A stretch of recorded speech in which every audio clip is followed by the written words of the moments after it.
खैर देखिए, आज की क्लास के बाद पॉलिटी के आपके 3 टॉपिक कंप्लीट हो जाएंगे। हिस्टोरिकल बैकग्राउंड कंप्लीट हो जाएगा, मेकिंग ऑफ कॉन्स्टिट्यूशन हो जाएगा, और प्रीएम्बल हम लोग बीच में बात कर चुके थे। प्रीएम्बल तो बात नहीं हम लोगों ने कंप्लीट कर दिया था। तो आइए आधे पॉलिटी की क्लास नहीं बची है, क्लास कंप्लीट हो जाएगी। नेक्स्ट जो पॉलिटी क्लास होगी उसमें हम लोग स्टार्ट सोच रहे हैं, या तो जुडिशरी स्टार्ट कर लें या फिर प्रेसिडेंट स्टार्ट कर लें। क्या किया जाए? जुडिशरी स्टार्ट कर लें, ठीक है? चलो जुडिशरी कर लेते हैं, कोई दिक्कत नहीं। हाँ, जुडिशरी स्टार्ट कर लेते हैं। बात वही, चाहे प्रेसिडेंट कर लो चाहे जुडिशरी कर लो, दोनों ही भाग 5 के संघ सरकार के ही टॉपिक है। तो जुडिशरी स्टार्ट कर लेते हैं, उसका प्रेसिडेंट कर लेंगे। और जब जुडिशरी प्रेसिडेंट हो जाएगा तो आपकी 2 भाग तो हो ही गए, एक तरीके से जुडिशरी हो गई, कार्यपालिका में हमने प्रेसिडेंट को देख लिया। उसके बाद फिर हम तब बात करेंगे पार्लियामेंट्री सिस्टम, जुडिशरी और प्रेसिडेंट कंप्लीट करने के बाद फिर हम पार्लियामेंट्री सिस्टम की बात करेंगे, जो भारत में आज पार्लियामेंट्री सिस्टम चल रहा है। ठीक है, वहाँ पर लोकसभा राज्यसभा की बात करेंगे। फिर अच्छा, आज जो क्लास लगी है वो लगी है राज्य विधानमंडल, और तब जाके फिर हम लोग बात करेंगे राज्य विधानमंडल, यानी कि विधानसभा विधान परिषद। ठीक, फिर आपके जो इस तरह के जैसे टॉपिक है नागरिकता, फंडामेंटल राइट्स, वो फिर इंडिविजुअल चलेगी। जैसे नागरिकता भाई एक नागरिकता हो गई, फंडामेंटल राइट 3-4 क्लास से लेकर के जाएगा, तो उसको वो सब वो थोड़े बड़े टॉपिक है। ठीक है, हाँ, लास्ट क्लास में हमने कहाँ तक बात की थी? हाँ, दूसरी क्लास में हमने बात की कि जब संविधान सभा का जब निर्माण किया गया तो उस समय 389 सीटें डिक्लेयर की गई, उसमें चुनाव हो गया। चुनाव में हमने बात कर लिया कि 208 कांग्रेस, 73 मुस्लिम लीग और 15 अन्य को चली गई सीटें। इसमें मुस्लिम लीग ने क्या कर दिया, इसका बहिष्कार कर दिया, यानी संविधान सभा में शामिल नहीं हुई मुस्लिम लीग। और उसके बाद फिर नवंबर 1946 में संविधान सभा के चुनाव का रिजल्ट आया। जुलाई अगस्त में संविधान सभा के चुनाव हुए थे, नवंबर 1946 में इसका रिजल्ट आया, और इसके रिजल्ट के बाद 9 दिसंबर 1946 को सुबह 11 बजे संविधान सभा की पहली बैठक, ठीक है, जिसकी अध्यक्षता सत्यनारायण सिन्हा ने किया। कारण क्या था सिन्हा के द्वारा अध्यक्षता करने का? तो ये वो सबसे वरिष्ठ न्यायाधीश है, मेंबर, सबसे वरिष्ठ मेंबर संविधान सभा के। तो उन्होंने क्या कर लिया, उनको प्रोटेम स्पीकर बना दिया गया। उन्होंने सारे संविधान सभा के सदस्यों को शपथ दिलाई और स्थायी अध्यक्ष का चुनाव संपन्न कराया। ठीक है, स्थायी अध्यक्ष के लिए चुनाव संपन्न कराया। अब अगली बैठक हुई 11 दिसंबर को, जिसमें स्थायी अध्यक्ष के रूप में शपथ ली डॉक्टर राजेंद्र प्रसाद ने, स्थायी अध्यक्ष के रूप में शपथ ली। साथ ही साथ 2 उपाध्यक्ष भी बने। दूसरे बैठक में SC मुखर्जी और VT कृष्णाचारी। ठीक है, फिर उसके बाद तीसरी बैठक कब होती है? 13 दिसंबर 1946 को। इसमें इंपॉर्टेंट चीज़ क्या है कि जवाहरलाल नेहरू के द्वारा उद्देश्य प्रस्ताव ऑब्जेक्टिव रिजोल्यूशन पास किया गया, और यही ऑब्जेक्टिव रिजोल्यूशन है, यही आगे जाकर के हमारी प्रस्तावना का एक तरीके से शीर्षक, या मैं कह दूँ उसका एक सब्जेक्ट बना। वही जो उद्देश्य प्रस्ताव है वही आज हमारी प्रस्तावना का एक शीर्षक बनता है। ठीक, 13 दिसंबर 1946 को पेश किया गया उद्देश्य प्रस्ताव। लेकिन अभी भी इंतजार चल रहा था कि मुस्लिम लीग भी आ जाए। भाई अब हम उद्देश्य प्रस्ताव पास कर रहे हैं ना। उद्देश्य प्रस्ताव का मतलब है कि अब ये पास किया गया इस उद्देश्य प्रस्ताव में कि संविधान में किन किन चीज़ों को हम शामिल करेंगे। हम संविधान में हम किन किन चीज़ों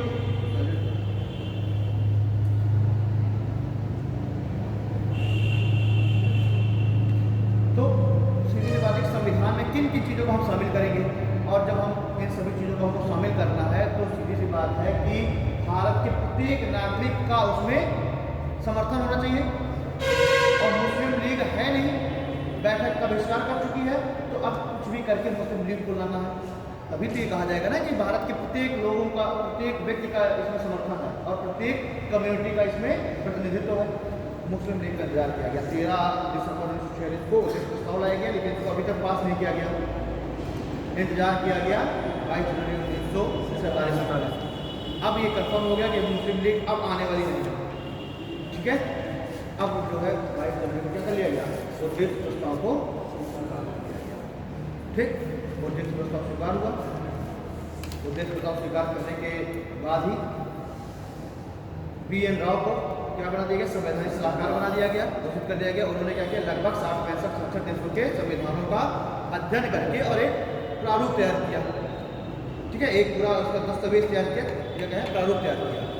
अब इस पूरे दस्तावेज पर चर्चा होनी है कि हम किन चीज़ों को हम एक्सेप्ट करें, किनको हम उनमें संशोधन करें, किनको हम हटा दें।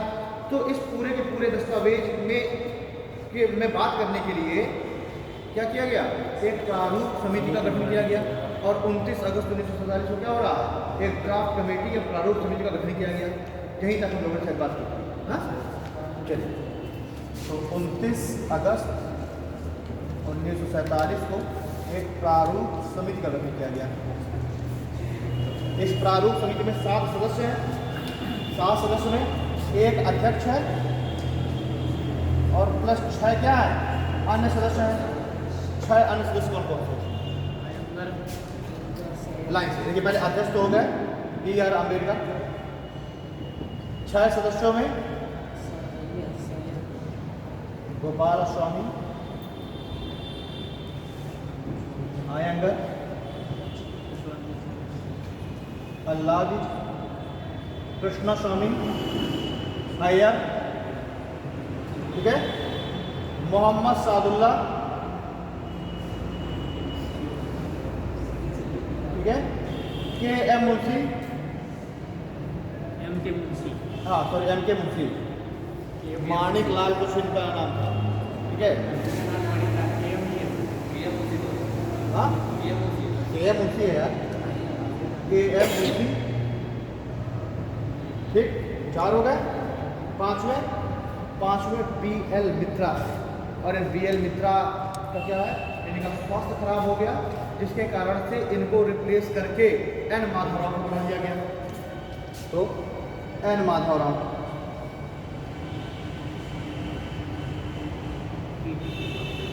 और ये जो N माधवराव किसकी जगह पर आए थे, BL मित्रा के।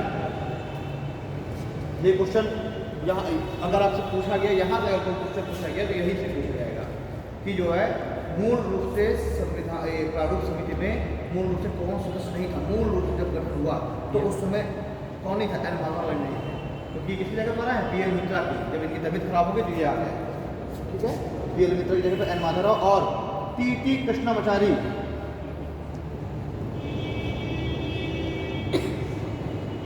जो TT कृष्णामाचारी है, किसी जगह पर है, DP खेतान के। DP खेतान की मृत्यु हो गई तो DP खेतान की जगह कौन आ गए, वहाँ मैं बोल दे रहा हूँ, वहाँ तुम देख करके ना सबको क्या लिखा है, ठीक, हाँ तो मैं इसीलिए बोल दे रहा हूँ। इस प्रारूप समिति में 7 मेंबर थे, एक अध्यक्ष, 6 अन्य सदस्य। अध्यक्ष कौन है, डॉक्टर BR अम्बेडकर। और 6 अन्य सदस्यों में लिखो, Gopal Swami Ayyangar, Alladi Krishna Swami Iyer, KM Munshi, Mohammad Saadulla, N Madhavrao, bracket में लिख लेना BL मित्रा की जगह पर नियुक्त किए गए। BL मित्रा, MITRA, BL मित्रा, ठीक है। और 6वां TT कृष्णामाचारी, वहां पर उपाध्यक्ष BT कृष्णामाचारी,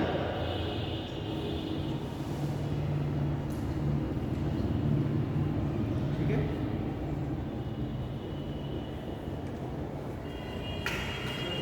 और ये जो है, जो TT कृष्णामाचारी है, DP खेतान की जगह पर है। KM मुंशी, KM मुंशी है।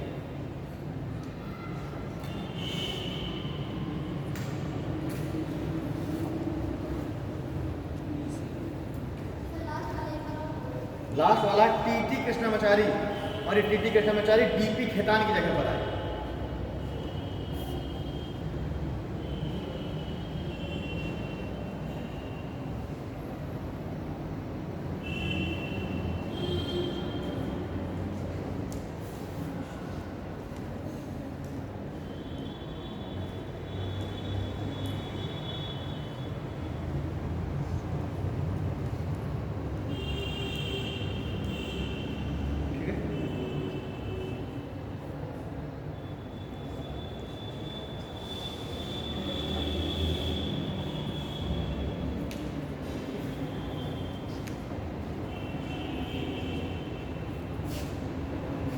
देखिए 29 अगस्त 1947 को प्रारूप समिति का गठन हो रहा है।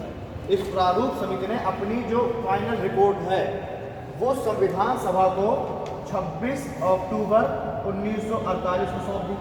यानी कि 29 अगस्त से लेकर 26 अक्टूबर 1948 तक इस प्रारूप समिति ने इस पर विचार विमर्श किया होगा, ठीक। और इतने समय के दौरान इस प्रारूप समिति के कुल 141 बैठकें हुई, ठीक। तो 29 अगस्त 1947 को इसको जिम्मेदारी मिली, 26 अक्टूबर 1948 को इसने प्रारूप समिति पर सारा विचार विमर्श करके सारी अपनी एक रिपोर्ट तैयार करके प्रारूप समिति ने और संविधान सभा को सौंपी। कब? 26 अक्टूबर 1947 को। तो इस बीच ये जो ड्राफ्ट कमेटी है कितनी बार बैठी?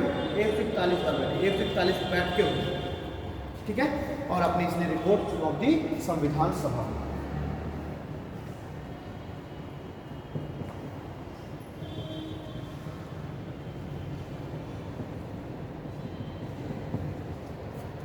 ठीक है, अब देखते हैं संविधान सभा में 26 अक्टूबर 1947 को रिपोर्ट कहाँ पहुँच गई?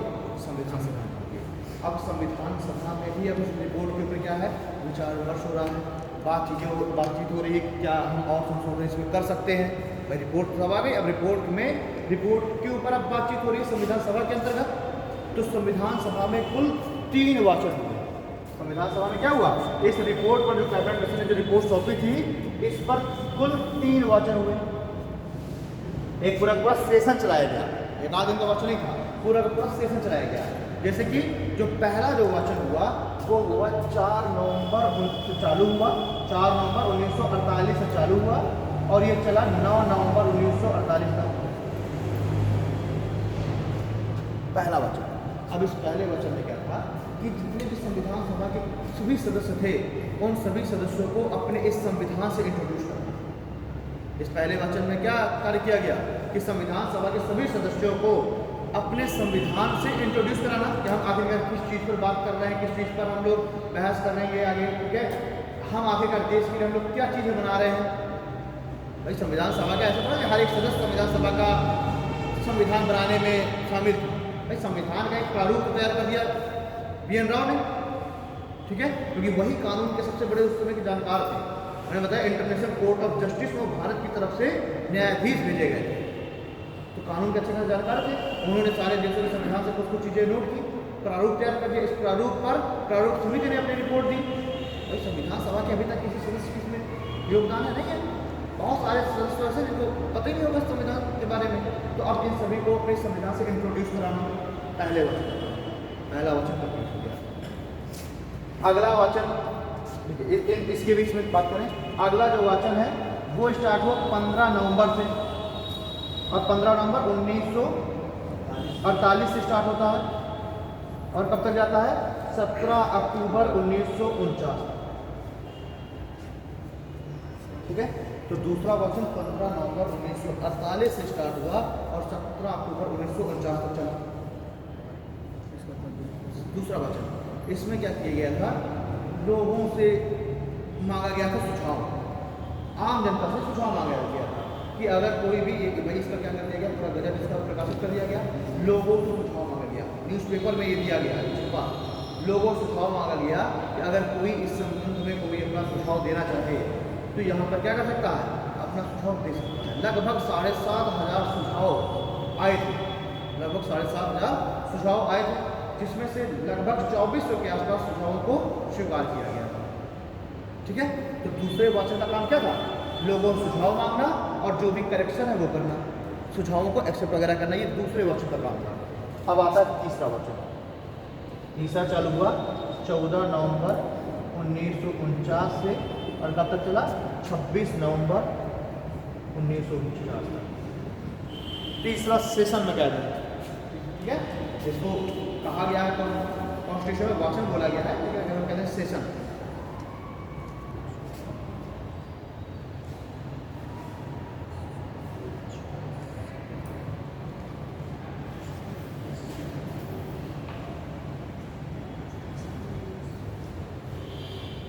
ठीक है, तो 3 वचन हो गए।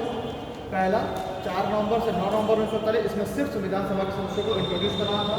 दूसरा जो वचन था उसमें लोगों से उनके सुझाव मांगने थे और जो भी चीज़ें इसमें अमेंडमेंट करना था वो करना। और तीसरा वाचन 14 नवंबर से चालू हुआ 26 नवंबर 1949 तक। इसमें क्या था, जो भी स्पेलिंग मिस्टेक है, ग्रामर मिस्टेक है, उनके मिस्टेक को दूर करना। तीसरे विषय का काम सिर्फ जो भी एरर वगैरह जो थी स्पेलिंग और मीनिंग में, लिखने में, उन एरर्स को दूर करना तीसरे वचन में काम किया गया। और 26 नवंबर 1949 में क्या हुआ, हमारे संविधान के 16 आर्टिकल्स लागू कर दिए गए। हमारे संविधान के 16 आर्टिकल लागू कर दिए गए। और कौन कौन से 16 आर्टिकल लागू कर किए गए हैं, इसके बारे में जिक्र किया गया है आर्टिकल 394। मतलब कि आर्टिकल 394 में ये लिखा गया था कि कौन कौन से आर्टिकल लागू किए जाएंगे 26 नवंबर 1949 से, और फिर आर्टिकल 394 को लागू कर दिया गया। मतलब अगर मैं बात करूँ ना, तो टोटल कितने आर्टिकल लागू हुए हैं, 15 तो वो थे और प्लस एक कौन सा था 394। अल्टीमेटली अगर 394 आर्टिकल को हमने लागू कर दिया तो इसके अंदर जो बाकी के आर्टिकल है वो भी लागू हो गए। बात समझ आ रही ना। तो अगर कभी कह दिया जाए 394 के अलावा कितने आर्टिकल लागू हुए, तो 15। उन 15 आर्टिकल्स को रखा गया है आर्टिकल 394 के अंदर। और उसमें क्या बोला गया है कि 26 नवंबर 1949 को हम आर्टिकल 394 को लागू कर देंगे। और 394 के अंदर वो 15 आर्टिकल रखे गए हैं कि जैसे 394 लागू होगा अल्टीमेटली वो सारे 15 आर्टिकल लागू हो जाएंगे। ठीक है, तो ये 26 नवंबर 1949 को टोटल मिलाकर के 16 आर्टिकल्स लागू हो गए इंक्लूडिंग आर्टिकल 394। ठीक, इसी में ये भी कहा गया, एक आर्टिकल और लिखा गया प्रोविजन इसी तरह कि आर्टिकल 395 जब लागू होगा, उसके लागू होते ही 1935 का जो अधिनियम है वो समाप्त घोषित कर दिया जाएगा, नल एंड वॉइड हो जाएगा।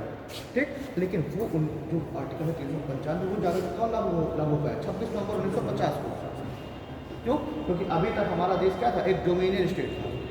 15 अगस्त 1947 से लेकर के 26 जनवरी 1950 तक भारत क्या था, एक डोमिनियन स्टेट। और 26 जनवरी 1950 को जैसे ही हमारा संविधान पूरी तरीके से लागू कर दिया गया, तो सीधी सी बात है कि आर्टिकल 395 भी लागू हो जाएगा। ये बात समझ आ रही है। हमारे संविधान में एक आर्टिकल रखा गया आर्टिकल 395 जिसमें कहा गया जब भी ये आर्टिकल लागू होगा तब से 1935 का अधिनियम समाप्त मान लिया जाएगा। और इस आर्टिकल 395 को भी 26 नवंबर को लागू नहीं किया गया।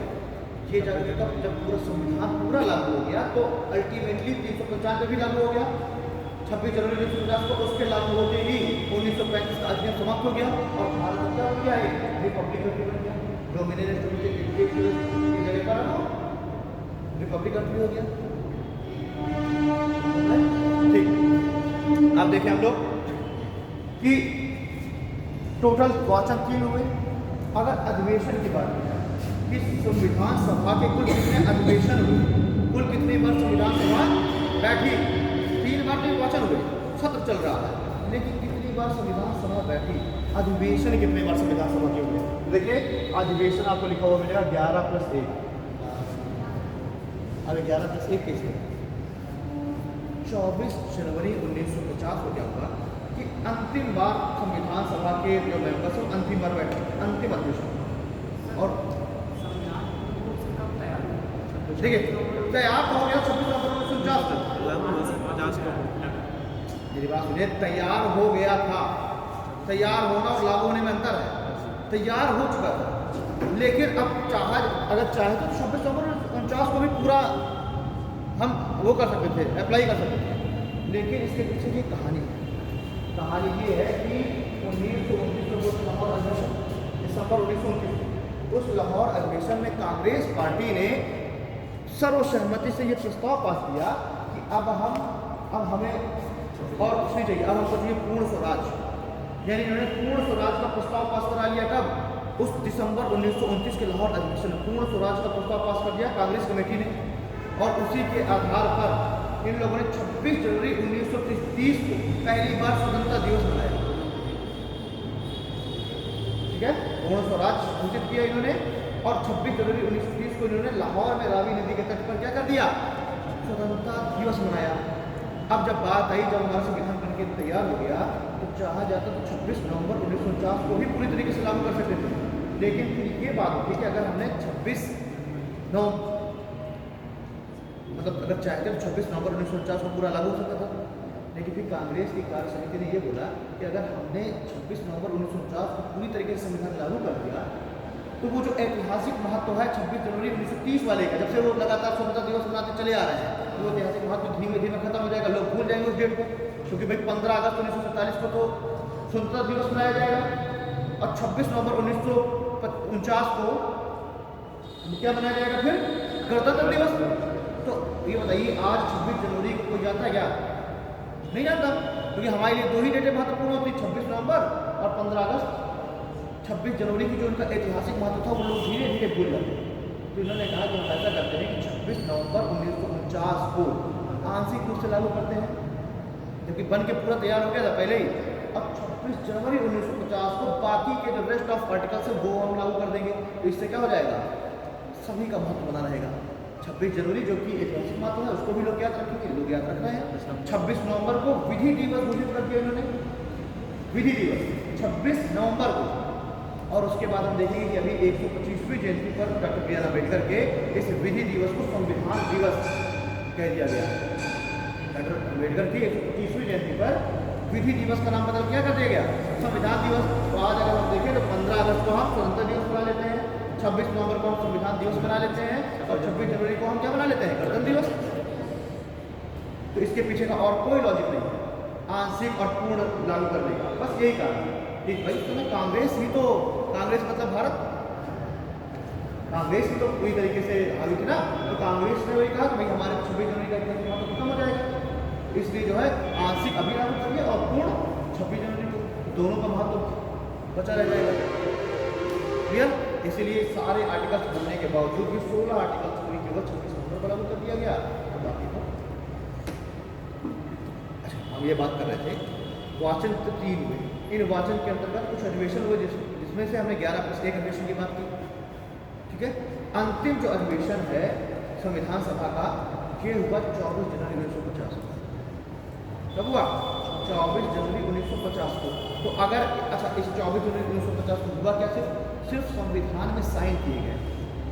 संविधान सभा के जो सदस्य हैं इनके द्वारा संविधान के ऊपर क्या किया गया, सिर्फ साइन किया गया, बाकी कोई बहस बातचीत कुछ नहीं हुई, केवल साइन किए गए सभी सदस्यों के द्वारा। तो अगर इस 24 जनवरी 1950 को अगर हम एक अधिवेशन के रूप में जोड़ दें तो हो गए 12, अगर हम इस एक को हटा दें तो हो गए 11, क्योंकि इस दिन मात्र कोई भी बहस विचार विमर्श कुछ नहीं हुआ, चर्चा सिर्फ क्या हुए थे, संविधान में साइन किए गए थे सभी सदस्यों के द्वारा। ठीक है, इसलिए 11+1 लिखा गया। तो अगर उसको जोड़ा जाए 24 जनवरी 1950 को जोड़ा जाए तो 12 हो गए, नहीं जोड़ा जाए तो 11 हो गए। तो टोटल हाँ, तो ऑप्शन में वो उसकी कुछ ना कुछ लैंग्वेज ऐसे उसने दी होगी, उसने जो है एग्जाम में कुछ ना कुछ क्वेश्चन की लैंग्वेज जैसे दी होगी, तो बोल दिया जाएगा कि 24 जनवरी 1950 तक कितने अधिवेशन हो गए थे। ठीक है, ऐसे कुछ ना कुछ क्वेश्चन की लैंग्वेज जरूर बोली जाएगी। ठीक है, और अगर नहीं बोली गई फिर वो लगाओ तो 11 लगा देगा है। वैसे फाइनली 12 ही लगाएगा तो ज़्यादा सही होने की चांसेस है ना। बहुत सारी किताबों में आपको 11 लिखा हुआ मिलेगा, वेद प्रकाश काफ़ी सारी किताबों में 11 लिखा हुआ मिलेगा, बहुत सारे कंटेंट में आपको 11 लिखा मिलेगा। 12 पे क्या डिटेल है वो देख लेना यार, हो सकता है कि 12 ऑप्शन ना दे तो फिर आपको फिर अगर नहीं होता तो फिर आप ढूंढना और उसमें लग जाए 11 क्योंकि 12 में कोई भी विचार विमर्श नहीं होता पढ़ने वाले हैं। ठीक है, उस पर सिर्फ साइन होते हैं। ठीक है, चलिए इतनी चीज़ें नोट कर लीजिए, तो थोड़ा बहुत चीज़ें हम आगे काफ़ी लोग नोट कर लें।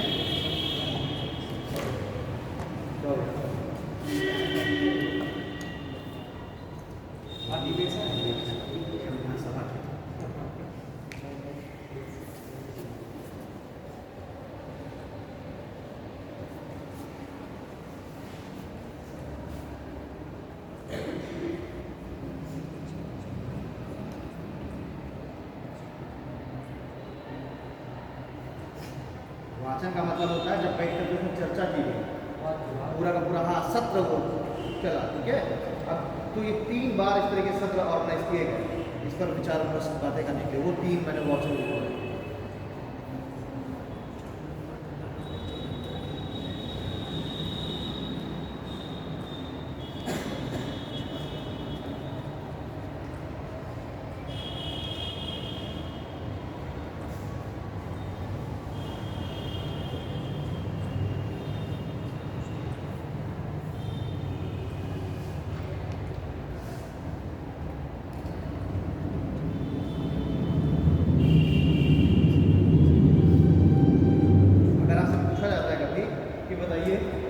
इन तीनों वचनों में सबसे महत्वपूर्ण वचन कौन सा? सेकंड वाला, क्योंकि उसी में तो विस्तार पूर्वक विस्तृत चर्चा हुई। पहले में तो केवल इंट्रोड्यूस कराया गया और तीसरे में केवल अशुद्धियां उसकी नहीं की गई, सेकंड में ही विस्तार पूर्वक चर्चा हुई। ठीक है, लगभग 7.5 लगभग 7635 के आसपास हैं जो लोगों ने क्या किए, अपने अपने सुझाव भेजे और उसमें से लगभग 2470 73 72 ऐसे जो सुझाव हैं उनको क्या कर लिया गया, एक्सेप्ट कर लिया गया। हाँ, तो इसको थोड़ा सा डिटेल से निकलना है। सबसे महत्वपूर्ण वचन रहा तीसरा, हाँ दूसरा,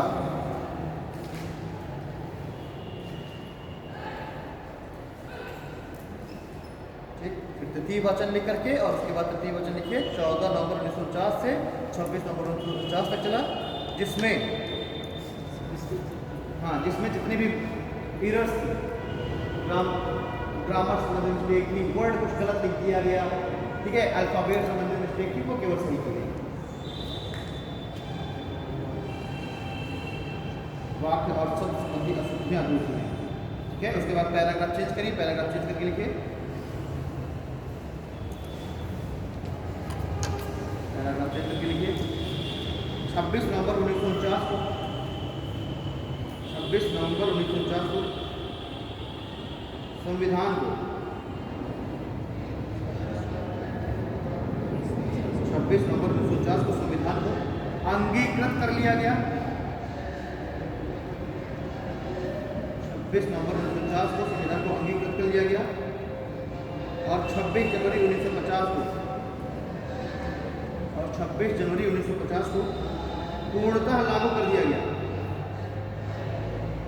पूर्णतः लागू कर दिया गया। ठीक है, फिर लिखे संविधान सभा में,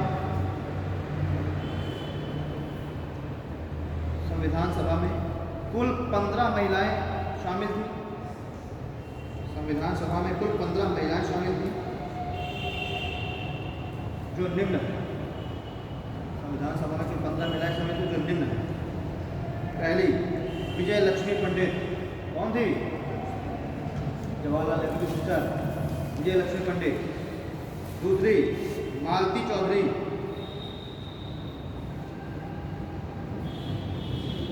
तीसरा राजकुमारी अमृता कौर, मालती चौधरी, तीसरी राजकुमारी अमृता कौर, चौथी सरोजिनी नायडू, अरे 15 महिलाएं लिखी, ठीक है, अभी 9वें और 5वें विजय लक्ष्मी पंडित, सरोजिनी नायडू, राजकुमारी अमृता कौर, मालती चौधरी, सुचेता कृपलानी, कौन सुचेता कृपलानी? ठीक है, सुचेता कृपलानी ये भी थी संविधान सभा में। आगे देखिए बेगम अयाज रसूल, एकमात्र महिला सदस्य संविधान सभा की मुस्लिम, बेगम अयाज रसूल, बेगम अयाज रसूल ब्रैकेट में लिख लेना, संविधान सभा में एकमात्र मुस्लिम महिला। ठीक है, अगले लिखे कमला चौधरी, कमला चौधरी। नेक्स्ट दुर्गाबाई देशमुख, दुर्गाबाई देशमुख, दुर्गाबाई देशमुख। अगले लिखे एनी मैस्ट्रीन, एनी मैस्ट्रीन, एनी एनी मैस्ट्रीन,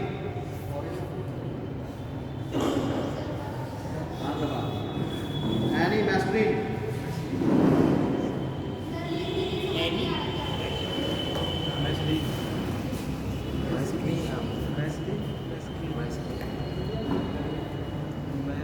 एनी मैस्ट्रीन, ये आंग्ल भारतीय एनी मैस्ट्रीन, ये भी लिख सकते हो आप, आंग्ल भारतीय एनी मैस्ट्रीन। अगली है अम्मू स्वामीनाथन, अम्मू स्वामीनाथन, अम्मू स्वामीनाथन, अम्मू स्वामीनाथन। नेक्स्ट है पूर्णिमा बनर्जी, पूर्णिमा बनर्जी। नेक्स्ट हंसा मेहता, नेक्स्ट है हंसा मेहता। हंसा मेहता। अगली रेणुका रे, अगली है रेणुका रे। हंसा मेहता, रेणुका रे और लीला रे। हाँ, रेणुका रे आरे भाई है ना, और लीला रे आरे भाई।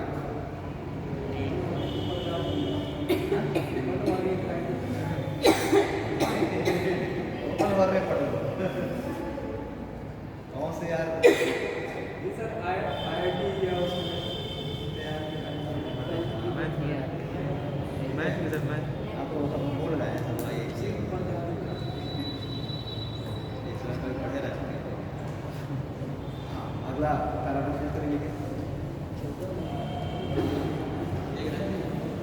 15 अगस्त 1947 से लेकर 14 हो गई।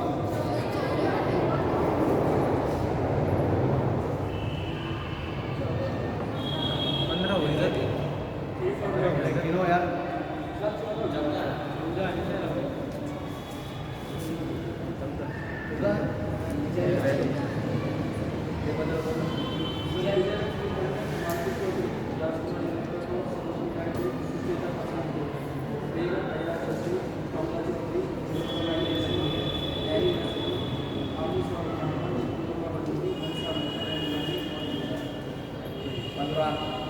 देख लेना गूगल, 15 गूगल नहीं, 15 गूगल। ठीक है, पैराग्राफ चेंज करके लिखिए। हाँ हाँ, 15 बचा ना, 15 जो है कल ये बता देगा। अरे खोलो तो खोल ले, अरे बोले 15 खोलो बोल रहे हैं।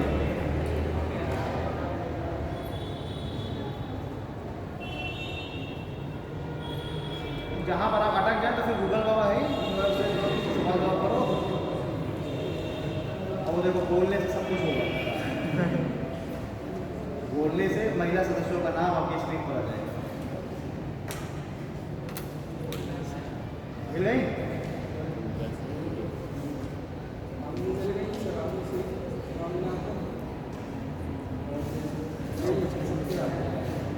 हाँ हाँ, ये है रवि तक्षयानी वेला युद्धान।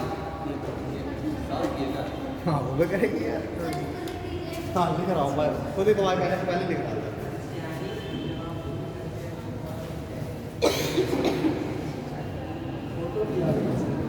फोटो सही था।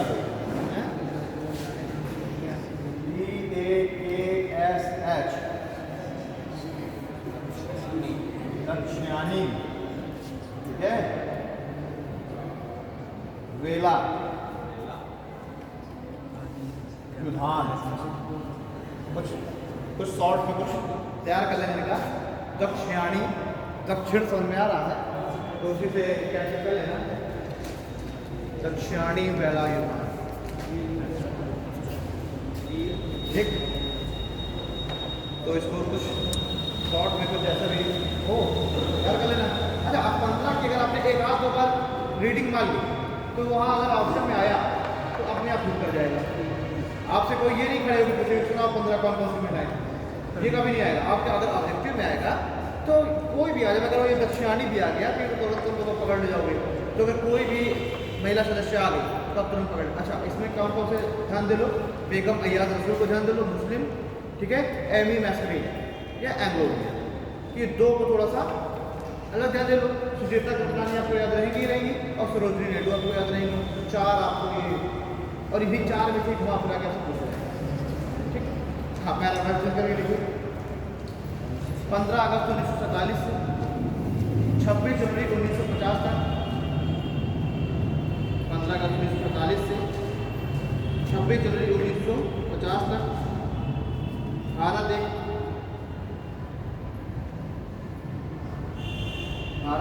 Bharat dominion state of India के नाम। 15 अगस्त 1947 से 26 जनवरी 1950 तक भारत डोमिनियन की हिंदी क्या होती है? डोमिनियन क्या होती है? कोई बता रहे हैं डोमिनियन की हिंदी यार? फिर से खोज लो। डोमिनियन डोमिनियन का मतलब पूछ लो बता देंगे, हिंदी डोमिनियन की ध्यान नहीं दिया तक। ठीक है, डोमिनियन देख लो जरूर, डोमिनियन। अरे डोमिनियन सीधी सी बात है, डोमिनियन स्टेट वही स्टेट होगा जिसमें जो प्रमुख का पद है वो चुना ना गया हो। ठीक है, मतलब कि जो ब्रिटिश क्राउन है वही क्या है, वही प्रमुख पद पर आसीन है और उसी का एक प्रतिनिधि, दैट मीन्स उस समय क्या कर दिया गया, स्वतंत्रता के बाद वायसराय के पद को गवर्नर जनरल में कन्वर्ट कर दिया गया और वो गवर्नर जनरल सीधे रिपोर्टिंग किसे, मतलब गवर्नर जनरल किसका प्रतिनिधि है, क्राउन का।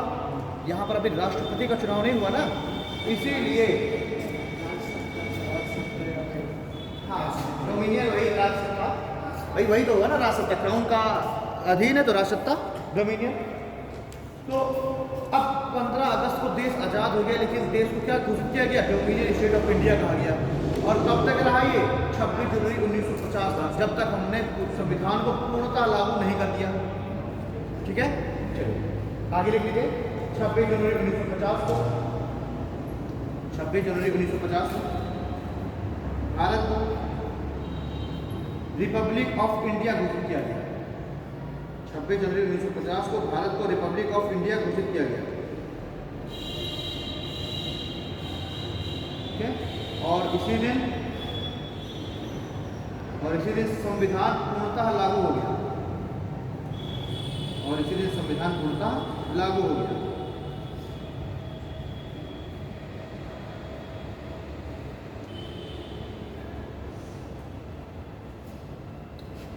ठीक है, अब कुछ पॉइंट ऐसे स्टार बनाकर चलना। संविधान सभा के अंतिम अधिवेशन, जो ये 1+1 वाला था, संविधान सभा के अंतिम अधिवेशन ब्रैकेट में 24 जनवरी 1950, संविधान सभा के अंतिम अधिवेशन में संविधान सभा के सभी सदस्यों ने, संविधान सभा के अंतिम अधिवेशन 24 जनवरी 1950, संविधान सभा के सभी सदस्यों ने संविधान में साइन किए, संविधान में हस्ताक्षर किए। इस दिन संविधान में 284 सदस्यों ने हस्ताक्षर किए, 284। 24 जनवरी 1950 क्या हुआ, संविधान सभा की अंतिम बैठक, अधिवेशन में बैठक हुई और उसमें क्या हो रहा है, 284 सदस्यों ने इसमें साइन किए। लिखे, इस पर अंतिम साइन जवाहरलाल नेहरू ने। ये बात सुने भाई, 24 जनवरी 1950 में क्या हुआ, अंतिम अधिवेशन हुआ और इसमें इस दिन क्या हुआ, कुल 284 सदस्यों ने इस पर क्या किए, साइन किए, हस्ताक्षर किए। और इनमें से पहला साइन किसने किया, जवाहरलाल नेहरू ने, और अंतिम साइन किसने किया, डॉक्टर राजेंद्र प्रसाद ने। तो क्वेश्चन ऐसे कुछ भी बन सकता है कि कुल कितने सदस्यों ने साइन किए थे संविधान में, 284 सदस्यों ने, 284, जिनमें से सबसे पहले साइन किसने किया, जवाहरलाल नेहरू ने, और सबसे अंतिम साइन किसने किया, डॉक्टर राजेंद्र प्रसाद ने। ठीक है, चलिए इसी दिन डॉक्टर राजेंद्र प्रसाद को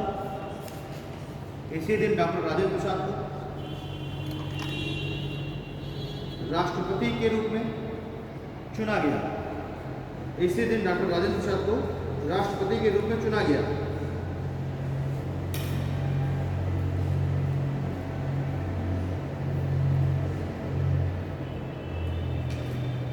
ठीक है, इसी दिन डॉक्टर राजेंद्र प्रसाद को राष्ट्रपति के रूप में चुना गया।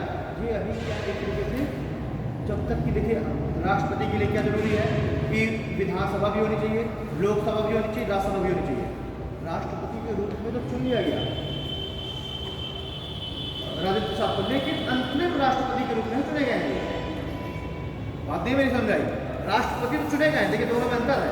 इनको अगर आपसे पूछा जाए राष्ट्रपति के रूप में राजेंद्र प्रसाद को कब राष्ट्रपति चुना गया, तो 24 जनवरी 1950 को। लेकिन ये क्या है, ये अंतरिम राष्ट्रपति है, इंटरिम प्रेसिडेंट, क्योंकि राष्ट्रपति को चुनाव के लिए जरूरी है कि विधानसभा भी होनी चाहिए, लोकसभा भी होनी चाहिए, राज्यसभा भी होनी चाहिए। और अभी ना तो लोकसभा का चुनाव हुआ है, ना राज्यसभा का चुनाव हुआ, अभी गठित नहीं हुई। ये जब जाकर गठित हो जाएंगी तब जाकर के फिर जब आम चुनाव हो जाएंगे तो उसके बाद फिर राष्ट्रपति का क्या होगा, एक बार राष्ट्रपति का फिर से राष्ट्रपति पद के लिए लोगों से क्या मांगे जाएंगे, आवेदन मांगे जाएंगे। और उस समय मात्र एक ही आवेदन पहुंचेगा डॉक्टर राजेंद्र प्रसाद का, और ये बना ली जाएंगे फिर से। और तब वो कॉन्स्टिट्यूशनल संवैधानिक रूप से तब जाकर के राष्ट्रपति बनते हैं 1952 में। तो क्या कहना चाह रहा हूँ, बात समझ आ रही है? इस समय संवैधानिक रूप से क्या है, ये नहीं है, ये क्या है, अंतरिम राष्ट्रपति है। क्योंकि एक चीज इस बात को और अगर गहराई से समझना है तो एक चीज और जरा 26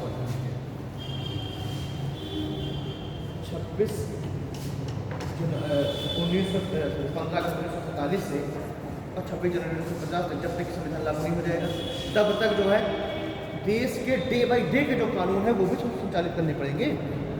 डे बाई डे के जो एडमिनिस्ट्रेशन है, प्रशासन है, उसके लिए कानून बनाना, ये सारा काम भी करना पड़ेगा।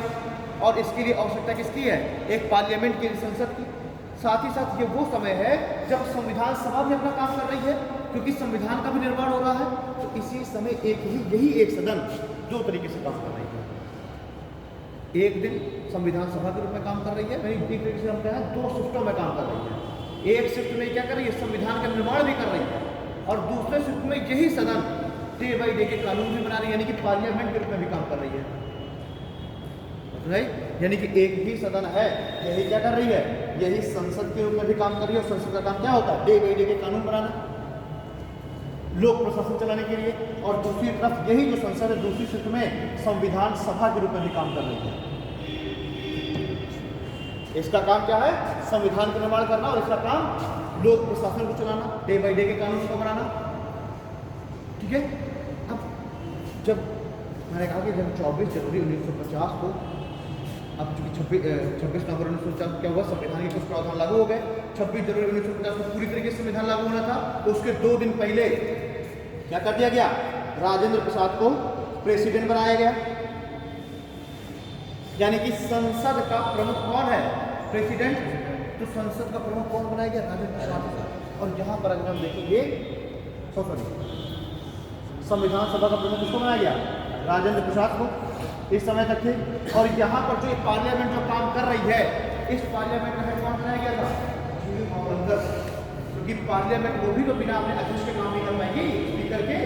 तो यहाँ पर स्पीकर किसको बनाया गया था, जीवी मावलंकर। जीवी मावलंकर आम लोकसभा से पहले ही बन चुके हैं स्पीकर। और वही जब आम लोकसभा का चुनाव हो गया, फिर क्या है, देखेंगे जीवी मावलंकर और बनाया जाता।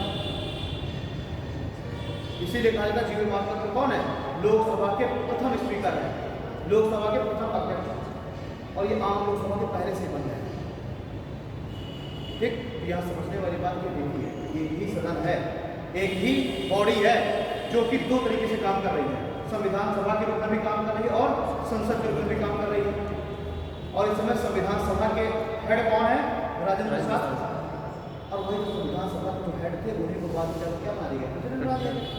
तो 47 से 50 तक क्या कहानी, संविधान सभा में पार्लियामेंट का हेड जीवी मावलंकर, पार्लियामेंट के हेड। और उन्हीं को बाद में लोकसभा के स्पीकर बना दिया। पार्लियामेंट के हेड को क्या कर दिया गया, लोकसभा स्पीकर बना दिया गया। और संविधान सभा का जो हेड है डॉक्टर राजेंद्र प्रसाद, उन्हें क्या बना दिया गया, प्रेसिडेंट बना दिया गया। आप लोग यहाँ पे कोई लोग, ठीक है।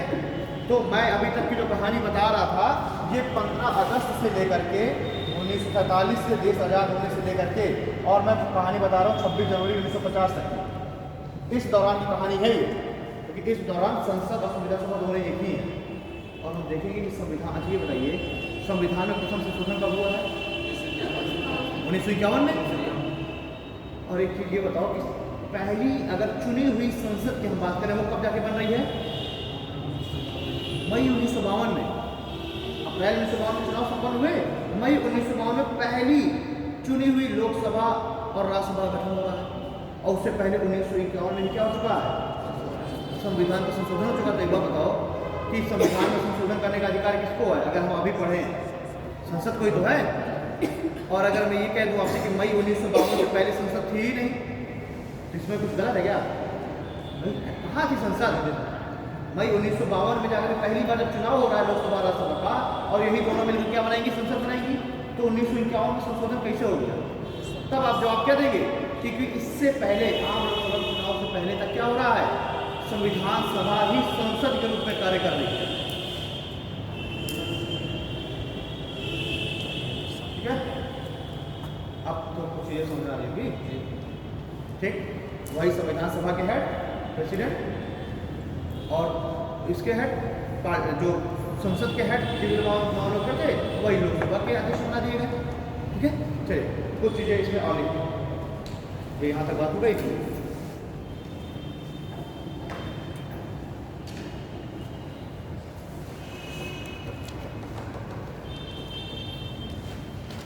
हाँ, 22 जुलाई 1947, मतलब अगला उसी में पॉइंट डालते लिखे 22 जुलाई 1947 को राष्ट्रीय ध्वज को अपनाया गया। 22 जुलाई 1947 को राष्ट्रीय ध्वज को अपनाया गया। 24 जनवरी 1950 को तो हो चुके हैं ये पहले प्रेसिडेंट। ठीक है, अगला पॉइंट देखिए, सिंबल के रूप में मुहर, सिंबल यानी मुहर के रूप में हाथी को अपनाया गया। सिंबल यानी मुहर के रूप में हाथी को अपनाया गया। कैलीग्राफर कौन थे? कैलीग्राफर मतलब सुलेखक, जो लिखता है, राइटर, वो कौन थे? प्रेम बिहारी रायजादा। अगला पॉइंट लिखिए इसी में, प्रेम बिहारी रायजादा ने, प्रेम बिहारी रायजादा ने इटालियन फॉन्ट में, इटालियन फॉन्ट में, प्रेम बिहारी रायजादा ने इटालियन फॉन्ट में संविधान को लिखा। कैलीग्राफर में होता है जो राइटर, जो लिखता है। ठीक है, अगला पॉइंट लिखिए, नंदलाल बोस, नंदलाल बोस ने संविधान को अलंकृत किया। उसमें जो भी डिजाइनें बनाई गई वो नंदलाल बोस, जो कि शांति निकेतन के स्टूडेंट थे। ठीक है, इन्होंने क्या किया? इन्होंने इसको अलंकृत किया।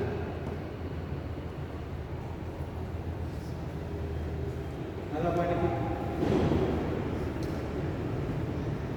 अच्छा, हमारा राष्ट्रीय ध्वज तो 22 जुलाई 1947 को अपना लिया गया था, लेकिन राष्ट्रीय ध्वज कभी एक बार ये भी क्वेश्चन एक आता पूछे गए हैं कुछ एग्जाम में कि इस राष्ट्रीय ध्वज को डिजाइन किसने किया था? पिंगली वेंकैया, आंध्र प्रदेश के थे। ये भी लिख लीजिए, राष्ट्रीय ध्वज का डिजाइन पिंगली वेंकैया ने तैयार किया।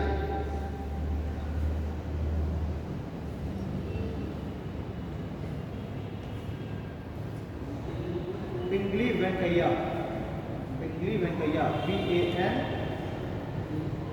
वेंकैया, पिंगली वेंकैया। ठीक है, आंध्र प्रदेश। ठीक है, अब देखिए, अप्रैल 1952 में आम लोकसभा के चुनाव संपन्न हुए।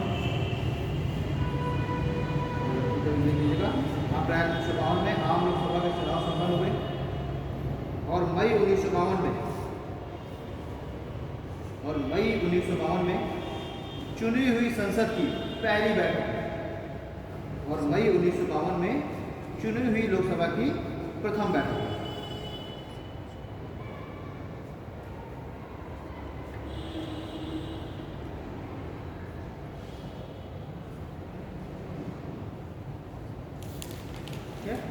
मई 1952 में ये कुछ मैंने ये वन लाइनर टक में लिखवा दिया है, डायरेक्ट ऐसे क्वेश्चन कभी कभी पूछ लेता है। अब देखिए, आज आपने आरोग्य पेपर देख ही लिया, क्वेश्चन कुछ भी कैसे पूछ सकता है, बेसिक में भी जाकर। ठीक, तो अगर आपसे कोई कह दिया था कि पहली लोकसभा का चुनाव कब संपन्न हुए, पहली चुनी हुई संसद कब बैठी, मई 1952। सीधी सी बात है कि अब प्रेसिडेंट का संवैधानिक रूप से चुनाव अब मई 1952 के बाद होगा ना, उस समय तो इंटरिम प्रेसिडेंट बन गए। अब जब ये दोनों बैठक हुई तो अब प्रेसिडेंट का चुनाव होगा।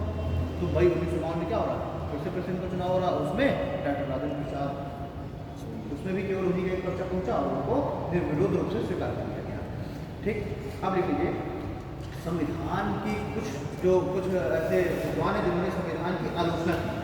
तो लिखिए, संविधान प्रमुख आलोचनाएं,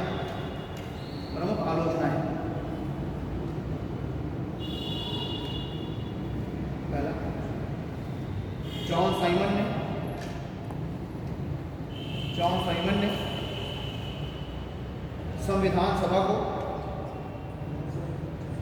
ने संविधान को हिंदुओं की संस्था कहा।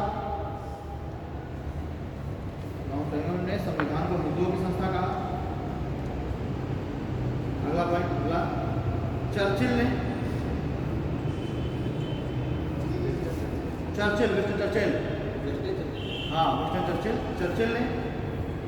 एक जाति की संस्था कहा। चर्चिल ने एक जाति की संस्था कहा। साथ ही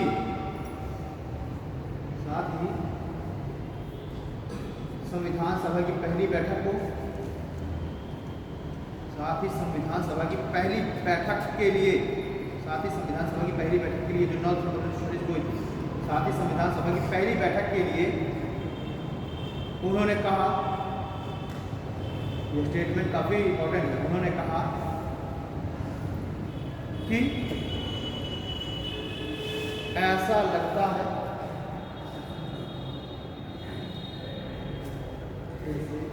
मतलब उन्होंने ये कहा कि ऐसा लग रहा है कि ऐसा कोई विवाह हो रहा है उसकी दुल्हन गया है। विंस्टन चर्चिल ने जब पहली बैठक हुई संविधान सभा की, क्योंकि इसमें मुस्लिम लीग नहीं थी, यानी एक पक्ष तो था ही नहीं। अब ये बताओ बिना दुल्हन के शादी हो जाएगी क्या? नहीं ना।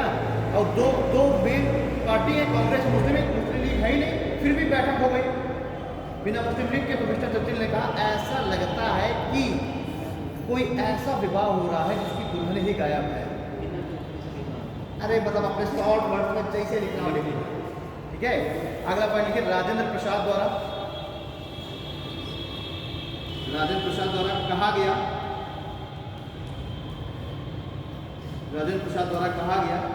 कि अध्यक्ष के रूप में सबसे अच्छा कार्य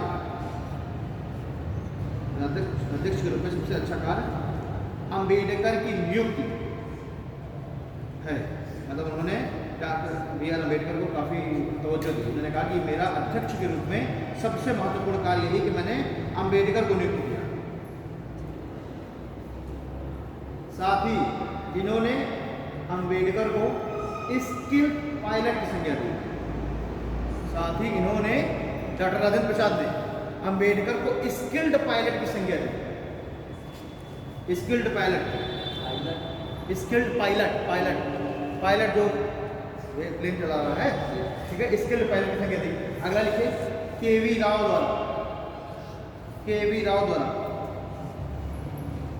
राव द्वारा अम्बेडकर को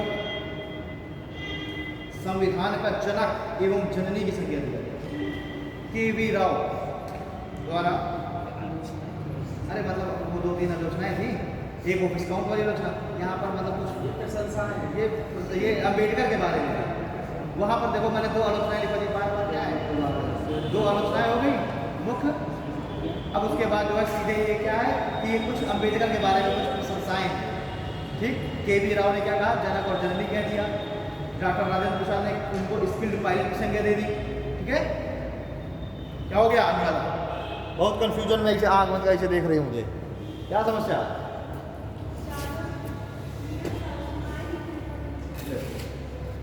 डॉक्टर राजेंद्र प्रसाद ने तो कहा कि मेरा प्रेसिडेंट के रूप में मेरा सबसे बढ़िया कार्य है कि मैंने डॉक्टर बी.आर. अम्बेडकर को नियुक्त किया है प्रारूप समिति के अध्यक्ष के रूप में। या इन्हीं डॉक्टर राजेंद्र प्रसाद ने ही बी.आर. अम्बेडकर को, पहले कांग्रेस बिल्कुल बी.आर. अम्बेडकर और कांग्रेस बिल्कुल एंटी थी, आपको पता ही है। महात्मा गांधी से भी बी.आर. अम्बेडकर की बिल्कुल नहीं पड़ती थी, है। आपने देखा कि पूना समझौता, पूना पैक्ट हुआ बी.आर. अम्बेडकर और महात्मा गांधी के बीच में, क्योंकि बी.आर. अम्बेडकर अड़े हुए थे कि दलितों के लिए अलग संविधान में, अलग जो है निर्वाचन क्षेत्र का गठन हो, अलग जो है पूरी बॉडी अलग बने और उनको, उन कैंडिडेट्स को केवल दलित ही वोट दें और दलित ही खड़ा हो। महात्मा गांधी इसके विरोध में थे। इनके बीच में क्या हुआ? पूना समझौता हुआ, जेल में पूना पैक्ट हुआ। पूना पैक्ट जिसे हम कहते हैं, कांग्रेस और बी.आर. अम्बेडकर की नहीं पड़ती थी और बी.आर. अम्बेडकर और गांधी जी की नहीं पड़ती थी। तो ये बताइए, कांग्रेस बी.आर. अम्बेडकर को किसी भी तरीके आने देगी? बी.आर. अम्बेडकर तो कलकत्ता से एक सीट से खड़े भी हुए थे, बाद में वो सीट चली गई बांग्लादेश में, यानी कि पाकिस्तानी कब्जे में, पाकिस्तान वाले क्षेत्र में, तो बी आर अम्बेडकर क्या हो गया, फिर से बिना सीट के हो गए। बाद में फिर राजेंद्र प्रसाद ने ही बोला, तब जाकर के इनको महाराष्ट्र वाली सीट से इनको नॉन क्या कर दिया गया, महाराष्ट्र वाली सीट से लाया गया। महाराष्ट्र के एक सदस्य थे संविधान सभा के, जिन्होंने अपनी सीट से त्याग पत्र दिया, अपना त्याग दे दिया उस सीट को, और उस सीट पे फिर बी आर अम्बेडकर को खड़ा किया गया, और तब बी आर अम्बेडकर चुन करके आए। तो इसमें सबसे मेन भूमिका किसकी थी, राजेंद्र प्रसाद की, क्योंकि वही अड़े हुए थे कि केवल एक ही व्यक्ति ऐसा है, राजेंद्र प्रसाद, जो इस काम को बखूबी कर सकता है। कांग्रेस पूरी अगेंस्ट थी, लेकिन राजेंद्र प्रसाद ने उनको लेकर के आए, तो इसीलिए इन्होंने कहा कि मेरा सबसे बढ़िया कार्य क्या है, बी आर अम्बेडकर को लेकर के आना, और साथ ही स्किल्ड पायलट की संज्ञा दी। के वी राव ने इनको क्या कहा, जनक और जननी कहा, कि कुछ बी आर अम्बेडकर की कुछ उसमें प्रशंसा में चीज़ें हो गई। हाँ, तो इस तरीके से मुझे लग रहा है कि आप कुछ भी ऐसा कुछ चीज़ें नहीं बची रहेगी जो शुरू रहेगी, है ना। हाँ, कानून मंत्री बनाए गए जब ये हुआ, तो एक बार कैबिनेट का गठन किया गया, तो मैं आपसे बताऊँ कि कुछ जो है मैं इंटरिम गवर्नमेंट के कुछ में कैबिनेट मिनिस्टर दूंगा, और कुछ जो फिर आज़ादी के बाद कैबिनेट मिनिस्टर हुए, उसके पद को मैंने अगर आप किसी समय तो किसी दिन लिखवा देंगे गवर्नमेंट का, तो मैं एक्चुअली वहाँ से पूछना शिक्षा मंत्री कौन थे, ठीक है, पहले विधि मंत्री कौन थे, बाद में